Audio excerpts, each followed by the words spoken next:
Today I'm going to do my presentation on disaster response within the EMS field. Responding to disasters is the main function of EMS. Sometimes disasters can overwhelm your EMS and community resources, such as all your natural disasters, hurricanes, flooding, anything like that can overwhelm a lot of resources at one time. Your disaster management needs to require preparedness, planning, training, response, and after-action reviews.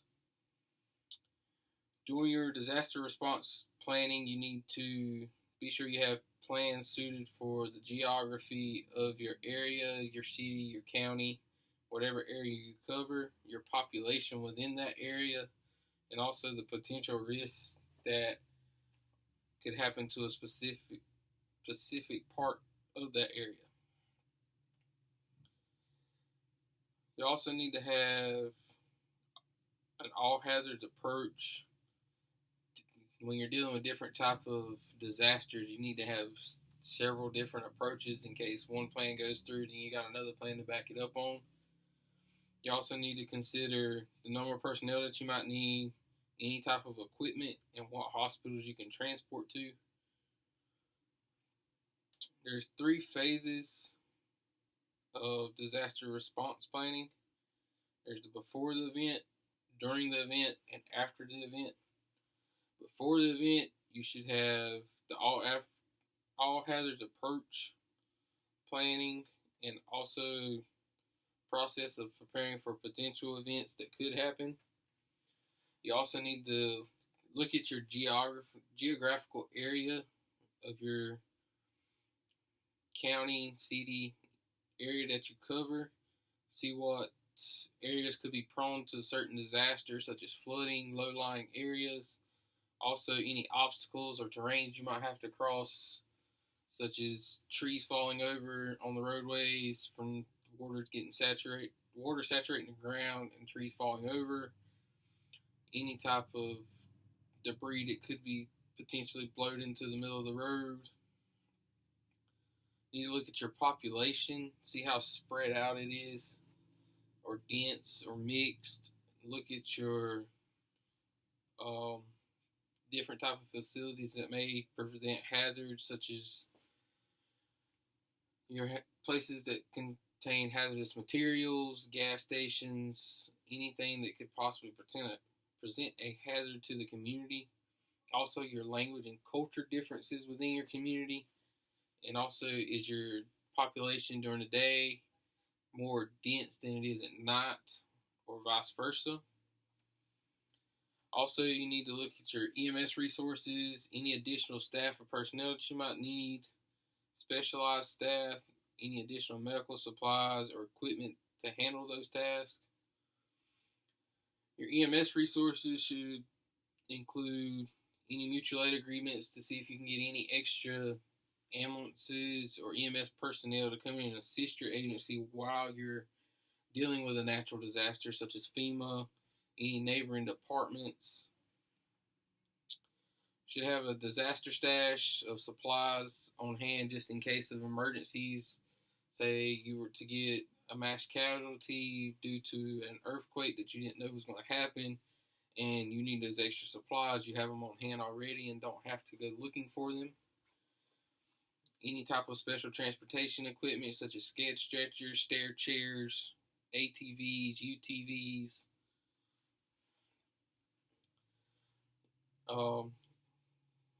Also, any partnership with businesses, and it'll help with supplies and expertise that is available for any type of private organization.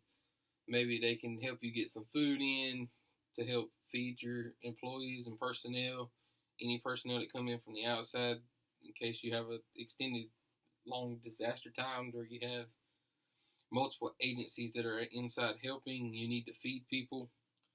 Your non-governmental organizations and disaster relief agencies, such as FEMA, United Way,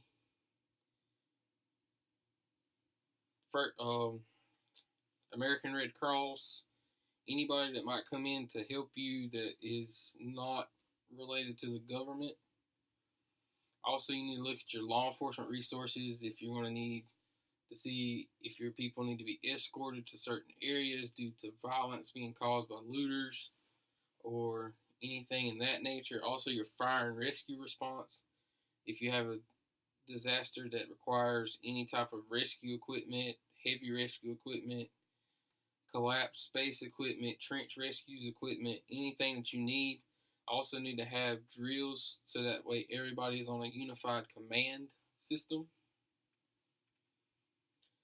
Also need to have your training standards, and they're usually done in phases, starting with the individual does their training, knows what their tasks are.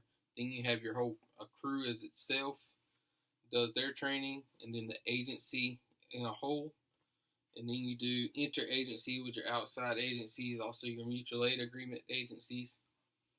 You also need to be familiar with your agency's communication backup plan in case your communication was to go down. Then you know how to get up with everyone in the case of an emergency. You also need to have internal communication in case you need to get up with someone inside your command system. Communication goes down, you need to know what channels you can talk on that's not going to require a repeater to be transferred off of. Also, any type of backup methods that might be need to be set up or used in the place of communications going down. Also, you need to know about your hospitals, what level of care you have available in your facilities, and also agreements to see if they have any maybe extra personnel they can send out to help you on the scene, or in general to send out and maybe help you on a truck. You also need to see about your immediate organizations. See if there's anybody coming, you need to set a public information officer within the agency that talks to the media, and also set a designated area for them to meet you. That way you're not having to talk to 15 different people at 15 different areas. Also, your incident escalation. You need to know when and how to contact the next level of authority, such as you're overwhelmed within your county and you need to see if you can get FEMA to come in. You need to know who you need to talk to see about contacting FEMA to see if they can come in and help you. Also, that needs to be tested at least twice a year, if not more. You also need to have all personnel immunizations up to date and a record of it, so that way you know that all your personnel is vaccinated and that they're ready to go. That way it doesn't come down to the last minute, everybody trying to get vaccinations and everybody's overwhelmed trying to get them. You also need to have your food and water along with bathroom facilities set up, shelter, and protection just in case you have power outages and looters running around. At least that way you can keep them going. You have animal control set up so that way they can address any of animals that are left behind. You need to have precautions set up to manage dead animals that are left behind that have died in a natural disaster. You also need to have in your plans anything such as zoos or wildlife refuges or veterinary facilities set up.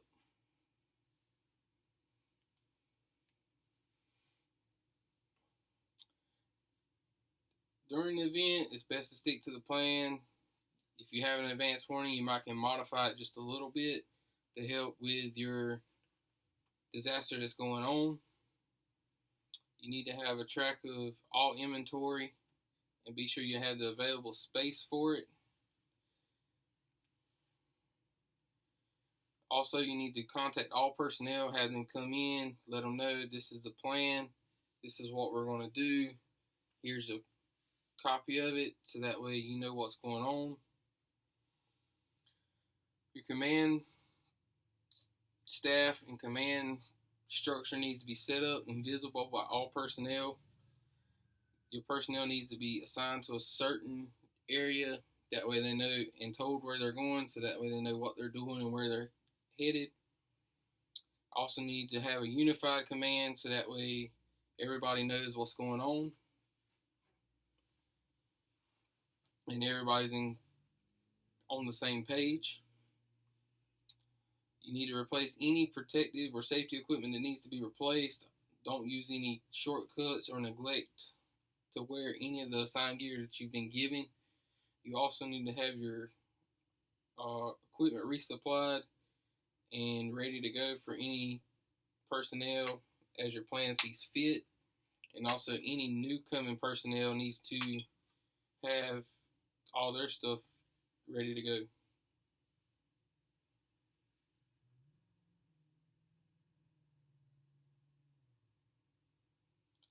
You also need to make sure that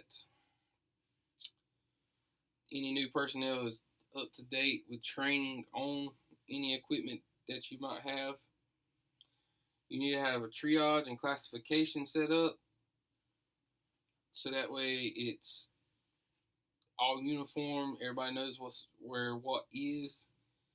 Maybe disaster dependent, depends on if it's relevant for that disaster and it's constant and ongoing. You need to have patient tracking. You need to be able to keep up with your patients, know where they're at. You need to record every patient that is seen in your triage area. Information you may collect, and you might get the patient's name, their injuries, the unit that transported them, and where the patient was transported to. Assignment of personnel. Assignment must be done before personnel begin working, so that way they know where they're at, they know their stations. And it might also benefit that you know their level of training and how long they're going to be out there and the stress related to that event. Your personnel physical needs. Personnel need to be sure they eat, drink, and are able to use the bathroom. Give them breaks in between. Don't keep them out there the entire 12 hours with not being able to go get anything to eat or drink or use the bathroom. It could be drastic in their health. Also need to possibly have sleeping areas. Depends on how long the incident's going to go on and continue. Their mental needs. Need to use a buddy system, so that way they know they can talk to someone. They have somebody that they can talk to, and talk about some experiences they might have had while they were out there doing things. And also, it gives them a little bit of downtime to talk about things. Need to keep up with your hospital updates, maintain communication with them. Also, resupply their equipment if they need it, and personnel that they might need to assist at the hospital. You need to know when you're to provide and accept relief, which means ensuring that coverage before relieving somebody. Be sure you have somebody there before you tell them, hey, you can go eat or whatever. Make sure equipment is compatible. Make sure everybody's equipment is within limits that everybody knows how to use it. Everybody's equipment works the same. Surveillance. Need to keep maybe a hazmat team on scene, report anybody that on scene that can report suspicious people or packages, and also make sure they have some type of disease monitoring, so that way they can monitor anything that has diseases. Weather conditions. The weather can significantly affect the ability of EMS to provide care. Monitoring is crucial for the proper deployment, operation, and protection of EMS responders. Need to be sure that all your responders are aware of the weather that's going on. Be sure they pack or bring the needed things for that type of weather, just in case they get stuck in it.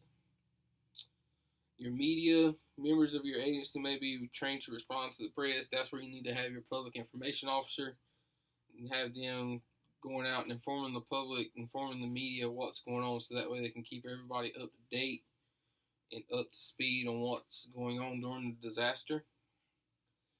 You need to make sure everything is documented due to the possibility of any legal issues that could come up.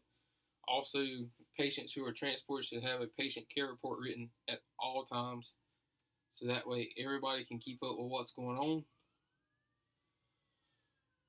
Unit leadership reinforcement helps commanders stay aware of conditions and boosts morale. After the event, there are specific measures to take after an event. You need to be sure you account for everything, resupply and repair anything that needs to be resupplied or repaired. Take an inventory, stress action review, talk to your people, CSID, to be sure your people are not going home and can't talk about anything with their spouse because their spouse doesn't understand what's going on. They have someone they can talk to about anything bad that they might have seen or stressful. You need to be sure you have all your personnel go through a physical exam, brainstorm as a group, any finance and reimbursements that may need to go back to people, and also acknowledge your people and tell them thank you for all the work that they've done. Your accountability should include every worker and patient. Be sure every worker is accounted for and every patient that was transported is at facilities that they were transported to. You need to have duty rosters completed. Patient care report or triage tag is required for every patient. For your resupply and repair, any used equipment needs to be replaced. You need to check all your equipment for weather or contamination. Be sure nothing was done. All your vehicles need to be serviced, especially ones that go through flood waters, to be sure there's no water in any fluid that could possibly damage your vehicle.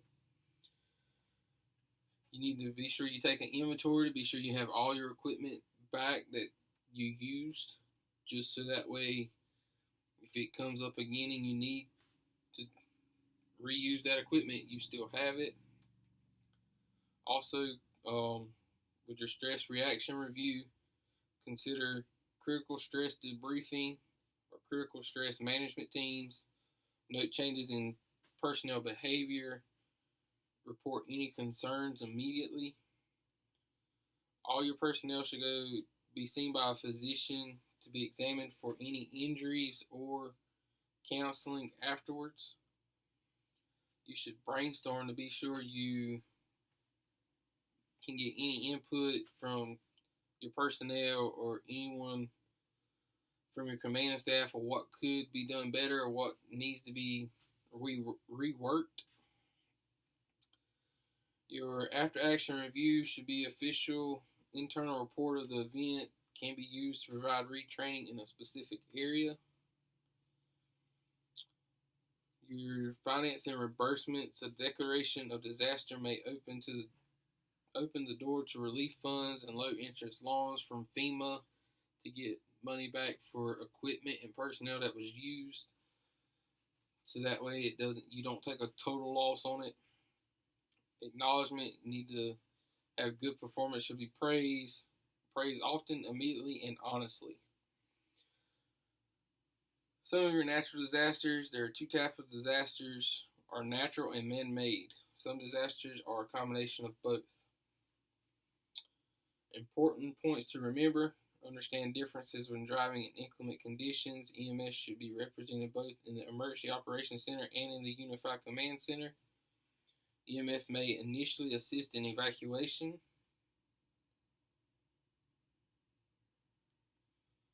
Coordinate emergency response with departments of transportation and public works agencies. Landmarks may be gone. Use lights to direct displaced people towards emergency services. Radio communication and cell phones will likely be unreliable. Dignitaries may visit the site of the incident for various reasons. EMS duties may be expanded to administer medications or other related public health services. Plan to set up a temporary morgue site in case you might have multiple casualties. some of your natural disasters. You have forest and brush fires.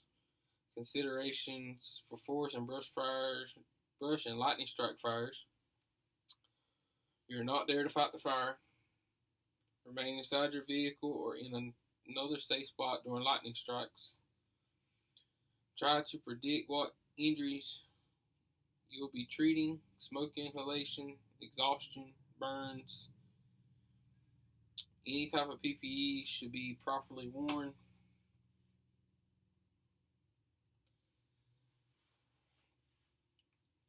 In addition to infection control gear, always follow the directions of the fire command and expect cardiac events in firefighters.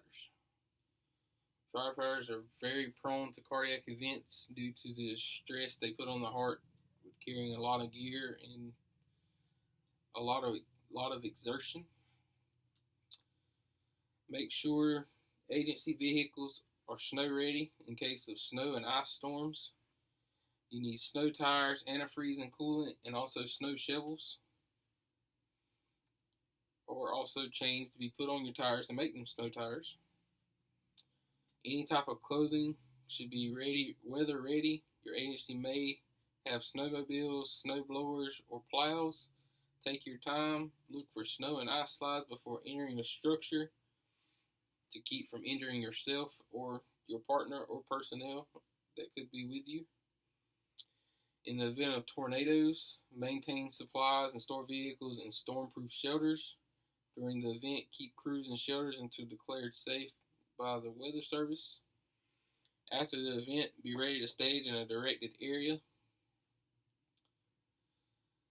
Also, in the event of tornadoes, helicopters probably won't be available, so use of lights to direct displaced people towards emergency services is recommended. Consider leaving landmarks in the field. You may need to help set up field hospitals. In the event of hurricanes, there are 5 different categories of hurricanes. Your category 1 is minimal damage expected. Your category 5 is the most severe damage expected. Always plan for at least one level higher than the worst category predicted. So if you have a category 1 prediction, always plan for a category 2. If you have a category 5, plan for the worst. Hurricane safety is always first. You may be able to use the time before the storm hits to fill sandbags and restock equipment. Make sure you have wet weather gear, personal flotation devices such as life jackets, access to boats and specialized equipment in case roads are flooded and you have no other access, and stay updated on post-storm failures such as roads that have been washed out or have the potential to fall in due to water that was running over them sooner.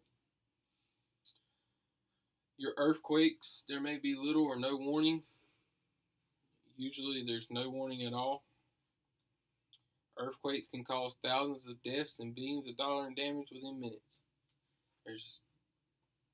Usually they're spur of the moment shaking of the ground, and then buildings falling over and water main breaks, cars falling in holes.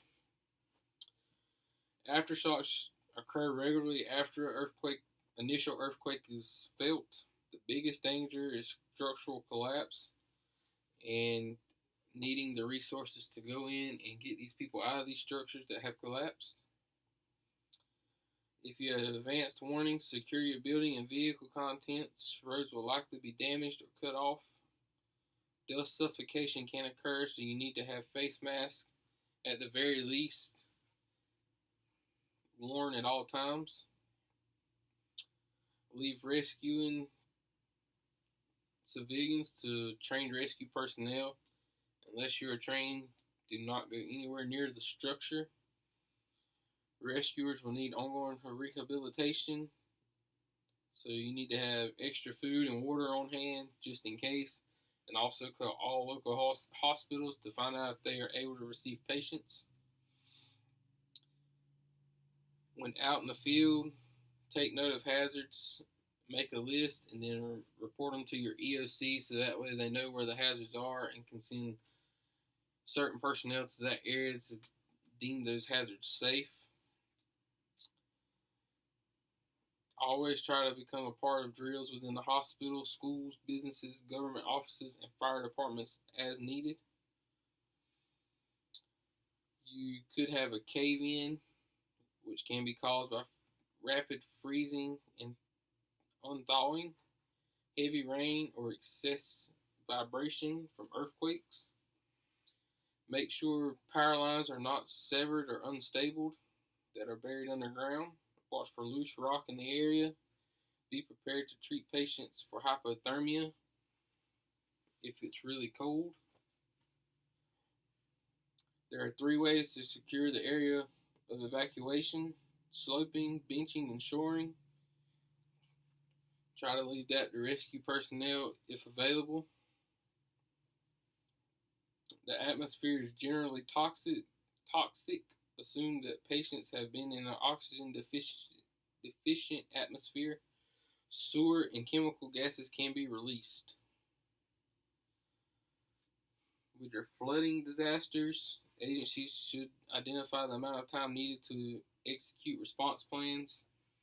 Issues to watch out for include overtopping, slow degradation of levees and banks, debris flow, and sudden degradation of levees. Wear proper gear and use personal flotation devices along with taglines, so that way if you go into the water, at least your partner or someone has a hold of a rope that is attached to you. That way if you start to get swept away, at least they can hold on to you and help you get to the bank so you can get out of the water. Always use high axle vehicles such as military vehicles, your fire departments that have brush trucks that are old military surplus vehicles. Contaminants and residue can cause serious health problems that are released in these waters. Droughts usually cause problems for the medical community with heat injuries, dust storms, and wildfires, snake migration, and subsequent injuries. Reduce water quality and quantity, and infections and surface contamination. Your heat waves can cause a lot of problems also. There are 3 main types of heat injuries: heat cramps, heat exhaustion, and heat stroke. If possible, always work in pairs. Always stay hydrated, but don't overhydrate. Small meals are better than large meals, along with cold cuts, sandwiches. And set up water trains. The use of air conditioning, wet towels on the head and body, and also trying to break up your work schedules during the hottest part of the day is always likely and helps within your heat waves.